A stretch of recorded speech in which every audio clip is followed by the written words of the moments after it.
जोहार। अभी मैं उपस्थित हूँ मोंगर पंचायत और इधर आपका डेमू पंचायत है। दोनों पंचायत के सीमा रेखा में यहाँ आपको हम दिखाएंगे मुरब्बा के पौधा दिखाएंगे जो फॉरेस्ट के द्वारा लगाया जाता है। आप देख पा रहे होंगे ये मुरब्बा से रस्सी बनाया जाता है। मैं इसको इसलिए आप सभी को दिखाने का प्रयास कर रहा हूँ। मोंगर के दक्षिणी भाग जो है यहाँ जो डेमू पंचायत से जुड़ा हुआ है, इसमें बीच वाला जितना भी ज़मीन है सब फॉरेस्ट विभाग से आता है। और बगल में आहर है और बगल में तेलिया टाँड़ एक टोला है इचा गांव का। इस तरह के बातें हैं और ये मुरब्बा हम इसलिए आपको दिखा रहे हैं। अगर कोई आयुर्वेदिक में कोई दवा में अगर यह काम आता होगा, अगर आप सभी अगर जानते होंगे तो इस तरह के ऐसे ऐसे जो हम लोग आप सभी को दिखाने का प्रयास करता हूँ आयुर्वेदिक संबंधित, जहाँ हमें जानकारी होती है आप सभी को कैमरे के सामने बताने का प्रयास करता हूँ। और मैं चाहूँगा इस तरह के अगर ये मुरब्बा से अगर कुछ आयुर्वेदिक में काम आता होगा, अब आता है बहुत सारे लोग वैद्य लोग जो दवा बनाते हैं उन लोग का कहना है कि मुरब्बा के हमें पता ही चाहिए, इस तरह की बात बोलते हैं। हमें कमेंट में बताया गया था तो मैं आप सभी को मैं जानकारी दे रहा हूँ। अगर आपको यह मुरब्बा के पता ही ले जाना है तो लातेहार से आप संपर्क करें। लातेहार में फॉरेस्ट विभाग से संपर्क करें, वहाँ से आपको मुहैया हो सकता है आयुर्वेदिक दवा बनाने के लिए। और जो रस्सी बनता है वो भी आप ले जा सकते हैं। तो यही तक आज का वीडियो है। आप हमारी संदेश को आपके तक जाता है तो लोगों तक पहुँचाने का हर संभव प्रयास करें। मैं विनय सिंह चिरू जोहार। अभी मैं उपस्थित हूँ भूसुर पंचायत के इचा गाँव में। यहाँ पर तेलिया टाँड़ से सरेडी जाने का जो सड़क है, इस सड़क को हमने पहले वीडियो के माध्यम से कई बार दिखाया है। इस क्षेत्र के लोगों को, जनप्रतिनिधियों को और जिला प्रशासन को भी हमने संदेश देने का काम किया था।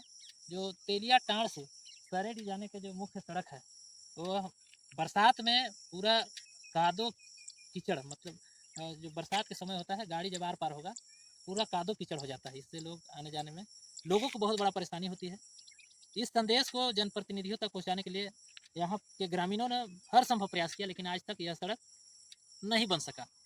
यह सड़क अभी तो सूखा अवस्था है, गर्मी के समय है, लोग आ रहे हैं जा रहे हैं, अभी कुछ वैसा परेशानी नहीं है। लेकिन ठीक जो 15 जून के बाद जो बारिश होता है, बारिश होने के बाद इस सड़क पूरा जर्जर अवस्था में हो जाता है। लोग को आने जाने में बहुत सारी कठिनाइयाँ हो जाता है। जो लोग बाइक से आते जाते हैं तो बाइक तेलिया टाँड़ में ही लगा देते हैं, 4 व्हीलर हो या मोटरसाइकिल हो, जो कुछ भी है टेम्पो वगैरह सब तेलिया टाँड़ में लगा देते हैं और लोग पैदल इस रास्ते से जाते हैं। और यहाँ पर काफ़ी संख्या में लोग रहते हैं और एक अभियान विद्यालय भी है। बच्चों को भी आने जाने में बहुत सारी परेशानी होती है बरसात के समय में। तो मैं चाहूँगा इस क्षेत्र के जनप्रतिनिधि और जितने भी शुभचिंतक लोग हैं, अगर सड़क से वंचित टोला है इसे सड़क से जोड़ा जाए ताकि यहाँ के लोग के आने जाने में सुविधा हो सके और लोग बरसात में भी अच्छी तरह से अपने गांव से दूसरे गांव तक आ जा सके। इस तरह की तमाम घटनाएं हैं। ऐसे ऐसे कई क्षेत्र में समस्या है, लेकिन सबसे ज़्यादा समस्या से जूझ रहे यह सरेडी टोला है, जहाँ पर सैकड़ों लोग रहते हैं और इन लोग को मंदिर जाने के लिए भी रास्ता नहीं है। उधर सेमरी जानते हैं लोग, उधर जाने के लिए भी सड़क नहीं है। और मतलब यह खेत के बीचों बीच में यह टोला बसा हुआ है। काफ़ी संख्या में लोग निवास करते हैं। लोगों ने यहाँ के जनप्रतिनिधियों का आवेदन दिया, लेकिन आज तक इस पर कोई कार्रवाई नहीं हुआ और सड़क से वंचित रह गया सरेडी। तो इस तरह की घटनाएं जो होती है, तो बरसात में समस्या उत्पन्न होता है, उससे पहले ही सड़क को दुरुस्त कराने के हर संभव प्रयास करें और लोग जागरूक लोग ऐसे ऐसे सड़क को जल्द से जल्द अपने क्षेत्र में निर्माण कराने का हर संभव प्रयास करें। हम सभी ग्रामीण क्षेत्र को जागृत करते हुए जिला प्रशासन तक सूचना पहुँचाने में हर संभव प्रयास करते रहते हैं। मैं विनय सिंह चिरू, आप सभी तमाम हमारा चैनल आपके तक जाता है, वीडियो जाता है तो लोगों तक शेयर करें और चैनल को सब्सक्राइब करें। भारत एक इकलौता देश है जहाँ पर धर्म और जाति की राजनीति किया जाता है। सभी को जानकारी होगा, सभी भारतीय जानते हैं भारत में सिर्फ जाति और धर्म की राजनीति किया जाता है। राजनीति करना चाहिए, लोगों को नहीं करना चाहिए सो बात नहीं है।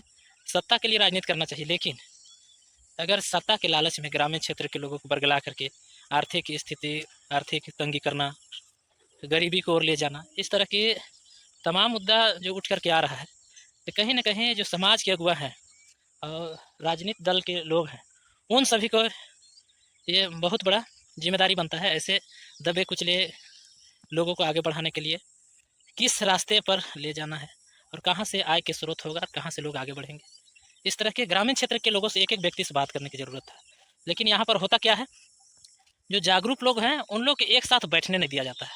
अब बैठने के भी अवसर दिया जाएगा तो उन लोग के कब बैठाया जाएगा, जब सत्ताधारी वाला या सत्ता के जो विपक्ष लोग होंगे उन सभी को सभी तरह के एजेंडा दे करके, अलग अलग रास्ता दे करके, दिखा करके, राजनीति के तहत या उनके जो किसान वर्ग के लोग हैं, गरीब तबके के लोग हैं, उनके विचारधारा को कैसे परिवर्तन करेंगे, उस तरह की रणनीति तैयार करके लोगों को बैठाने का प्लान बनाते हैं।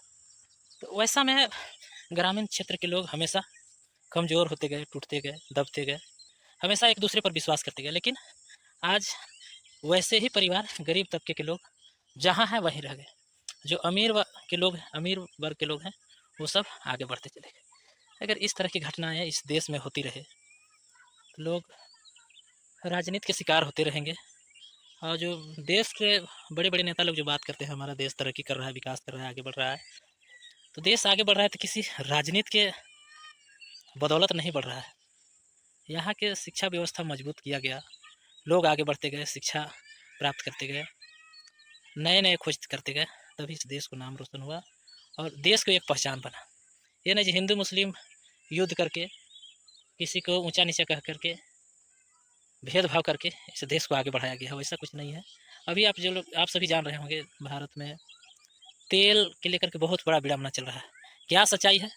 यहाँ पर तो लोग कहते हैं ये हिंदू मुस्लिम भेदभाव, फिर मुसलमान से ही कारोबार करते हैं हमारे देश के लोग। इस तरह की घटनाएं हैं।